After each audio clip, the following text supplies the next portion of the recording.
If you think living without a TV for 10 years sounds extreme, wait till you hear why we did it, how we managed to sustain, and what impact has it made on our lives, our kids' lives, and our relation with each other. In these videos, I'm sharing the most important things I have learned as a working mother practicing the Montessori approach to raising children, so you can spend more time with your children and less time on social media. If you're here, let this be a tiny reminder that your real life is happening in your home with your little ones and not on your screen. Alright, let's be honest. Living without a TV is easier than you think, but it's also harder at first, especially when your family uses TV as a background noise, or your spouse or partner unwinds only with Netflix, or someone in the house watches the news like it's oxygen, or your kids have developed a deep emotional bond with Bluey, or you or your parents think that babies need nursery rhymes or someone who makes eye contact on screen to learn faster.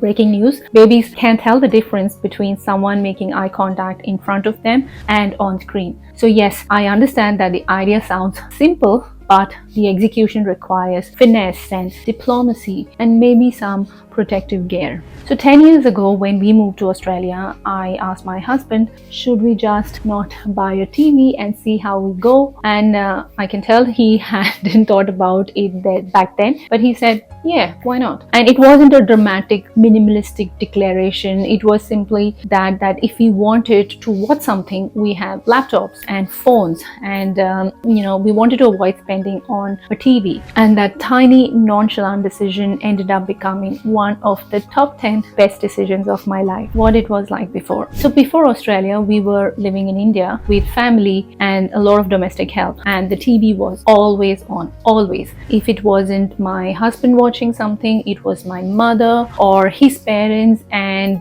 if not them, then the nanny, and if not the nanny, then the nursery rhymes were on, and it was constant. And because I was working long hours and so was my husband, I had zero control over how much screen time my daughter was getting. This was 10 years ago, and I didn't even fully understand screen impact back then. Research wasn't that accessible and affordable and available, and YouTube baby channels made everything look educational. But when I would see my daughter watch something on TV, I could feel that something felt off, but I didn't have the bandwidth to fight it with my parents or in-laws that don't show her TV, and they'd be like, who's going to entertain her? And I'm like, she doesn't need to be entertained, she needs to spend time with you guys. And they were older, they were getting tired, and I was working, so I couldn't leave my job. I didn't want to leave my job, so it was a hard decision for me to tell them, don't show her so much TV. And then when we moved to Australia, it reset everything. Once we moved, we didn't have extended family around us, and we were setting up life from scratch. So it was a decision that we could delay, that we don't need to buy a TV, at least not immediately.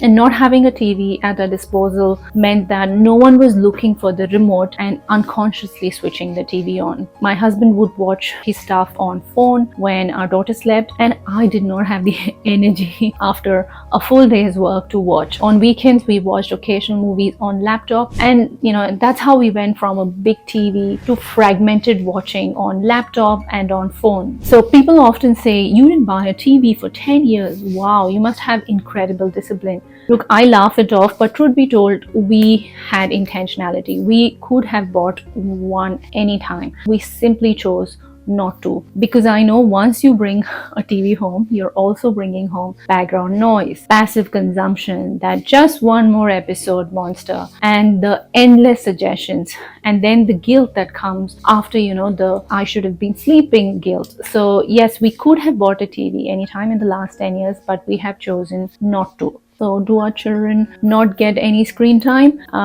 We have now started watching movies together. It's only been a month on weekends on a projector. And it's only after my elder daughter has turned 10 years old, which is a year ago, we've started giving them 30 minutes of watch time on the iPad. Other than that, they either read or they play, and they have no other option. Mind you, this is a practice of 30 minutes on that we started only after my eldest turned 10, because she wanted to watch Secrets of the Zoo, which we all like in the family. And like I said, because my children are not used to watching TV, when they go to someone's house, they will stare at the giant TV and on the wall, and they will be mesmerized by the slice and glamour of it. I don't judge. I do the same thing when I go to Costco. There are big televisions and I will enter Costco and I'll be like, whoa. Yeah. So how do I deal with not being in the know or not watching the latest series? I keep quiet. I listen and I ask questions too, because they've enjoyed the series and they want to talk about it. So I will ask questions, but I don't really miss out because that's a decision I have made. I do watch a movie on a Friday night on the tablet, but I don't dare to start a series. The entertainment industry has gotten so good at creating content, and series are so addictive. I am powerless against all of that, so I don't start it. I will watch it if they're that good. I will, once my children are in college, I will watch it, but not now. So I just don't start. It's like I refuse to eat a chip because my willpower cannot win against that, so I don't go there. In the past I have started a series and have got super involved, and my brain's like, I need to go back and watch and what happens next, and I hated that constant willpower clash I had with myself. So no, I know I'm a lesser mortal, and I try my best to guard my focus. Now, after 10 years of not watching TV, anything beyond 90 minutes of stimulated and constantly changing imagery hurts my eyes. So, I've literally had a severe detox over the years. So I can't watch anything beyond 90 minutes. That too is too much for me. So now, what if you already have a TV? What if everyone loves it in your house? How can you do it? Like, you can do it the slow way, or you can do it the sneaky way. In the slow way, you don't have to throw your TV out, and you don't have to become the screen police, or you don't have to create, like you've declared a juice cleanse, or you don't have to recreate your life, let's put it that way. But you do need to change the role of the TV in your home. So here are some realistic steps that I know people have tried and have helped bring down screen usage, and hopefully you won't get disowned by your family. But before I touch upon that, you need to understand your own weaknesses, or rather our weaknesses as humans. Screens are engineered to win. We are engineered to be tired. So instead of trying to overpower $1 billion algorithm with your lesser mortal willpower, just reduce its presence in your home. Low exposure means fewer battles you need to fight. And going cold turkey is hard in the beginning, so gentle approaches could work for you. So go ahead with, trying one screen-free room, or one screen-free evening, or one family movie night only on weekends, or no TV when kids are awake, and absolutely not using TV as background noise. So small changes lead to big shifts, they say. So if you slowly shift your culture at home, no one will notice and that you've made a massive change, until they look around one day and go, wow, we're actually talking to each other now. So also understand that this will take effort. This part is important, and I say it with a lot of compassion, because reducing TV is not like an inspirational quote situation. You cannot simply intend your way out of dopamine, especially if your brain has, set those dopamine levels and the dopamine rush that you get from watching TV. So wishing your way out of it won't do it, but planning will. You don't need a TV in every room. I genuinely don't understand how we got here as a species with a TV in the living room, in the bedroom, in the kitchen, a TV for every kid, and just spare one just in case.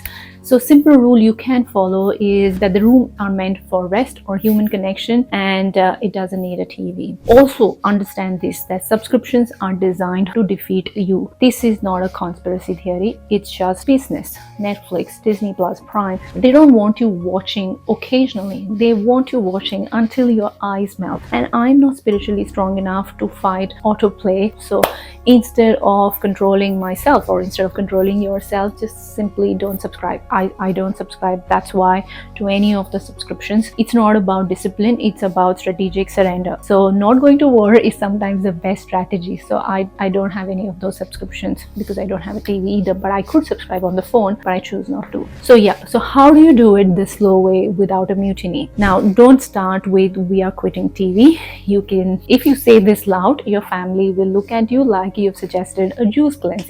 Instead, start with let's try something different this weekend. And people are open to experimentations, but they will resist declaration. So when you say let's try something, they might be open to it. And then, after that, you could try with a 7-day break, and you can call it a TV holiday. People love holidays. And then during these 7 days, offer alternatives instead of lectures. So plan activities before boredom hits, and keep your own phone use under control. Children children can smell hypocrisy like sharks smell blood. So by day 3 it will feel a bit different, your home will feel different, and hopefully by day 5 you realize how loud your thoughts are because there's no background noise and you can actually hear your sound of your breath, your thoughts, and by day 7 you'll start questioning why you ever needed TV running in the background. Another option that you could do is to bring back TV only as family viewing. So let's say you've decided you don't want a weekend, and then you decided that let's try a 7-day holiday, and then you can choose to bring back TV only on weekends. And this is where the whole reset button comes in, that TV now becomes movie nights on weekends and documentaries and a shared experience and not default background noise. And that shift alone should solve 70% of the TV related problems in my view. And also remove the option of always on, remove that always on temptation. And a simple trick you could do is unplug it after use or keep the remote out of sight. Humans only have 2 modes, lazy and lazier. So if turning the TV on requires actual movement, fewer accidental binges might happen. And create screen-free anchors like fixed times or routines where screens either don't exist or exist, such as first hour after waking, no TV, during meals, no TV, during play, no TV, 2 hours before bedtime, no TV, when mom and dad or parents return from work, no TV, when we have family and friends around, no TV. And anchor these times and never negotiate with them. Sometimes when my kids' friends come over and they're like, can we watch something? And I'm like, no, you cannot. You have friends here, you have to play with friends. And it's actually, in all fairness, children adapt faster than adults. It's the adults who have a problem adjusting to no TV. Replace screen time with something, not nothing. If you take away the TV and leave a void, guess what fills the void? Chaos or whining or both. So offer options like reading, puzzles, going outside, inviting kids to cook, building forts, silly play, music, craft, painting, practical life activities. Look, kids don't miss screens when they are actively engaged. And like I was saying, adults are the ones who struggle. Anyway, except that family will resist. Your partner, your spouse, your in-laws, your parents, they might groan and they might say you're overreacting, and your kids might protest dramatically like tiny union workers. And it's normal, it is expected. You must resist because it's not easy. Understand that you're not removing TV, you're rebalancing your home and the TV's role in it. Now, if the slow method does not work, sneak it in. Look, sometimes honesty is noble, but it gets you nowhere. So yes, you can casually say that the TV isn't working anymore. I know friends of mine have done that. They have told their young kids TV is not working, it's malfunctioning, it's gone for repair, and they've actually put a bedsheet or a blanket over it. Or you can say the Wi-Fi is acting strange, or the remote disappeared in the Bermuda Triangle of sofas. So look, this isn't manipulation, this is survival parenting. Your child does a lot of sneaky things, so you're allowed a few. And once the habit breaks, you won't need excuses anymore. Now that's it from me. If you watch this video, don't click on the next recommended one. Just close the app, go sit with your children. Even if they are busy, just exist peacefully in their space. Screens will always be around, childhood won't. Or your kids have developed a deep emotional bond with Bluey, or you or your parents think that babies need nursery rhymes or someone who makes eye contact on screen to learn faster. In fact, we are the ones who introduce screens to kids and then whine that they're addicted. Seriously, someone had to say it, like we are the perpetrators of the screen addiction that our children have.